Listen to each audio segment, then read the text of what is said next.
नमस्कार. स्वामी बोध. सोन्याचा चौफुला विहिरीत टाकला.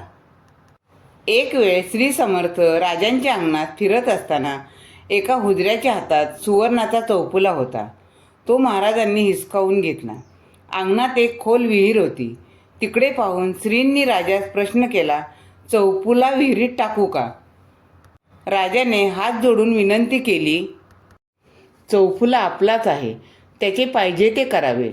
ते ऐकून महाराजांनी चौफुला विहिरीत फेकून दिला. सोन्याचा चौफुला गेला म्हणून सर्वांना वाईट वाटले. राजाला श्रींच्या सामर्थ्याबद्दल पूर्ण खात्री होती. रात्री महाराज राजवाड्यातच राहिले. दुसऱ्या दिवशी प्रातःकाळी महाराज पुन्हा अंगणात बसले असता राजाही तेथे आला.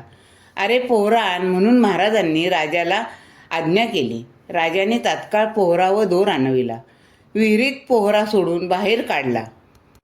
तो काय आश्चर्य! पोहऱ्यातून सुवर्णाचा चौफुला वर आला.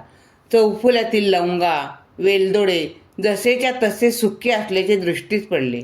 हा चमत्कार पाहून सर्वांना खूप आश्चर्य वाटले. महाराजांची लीला अगाध आहे. श्री स्वामी समर्थ.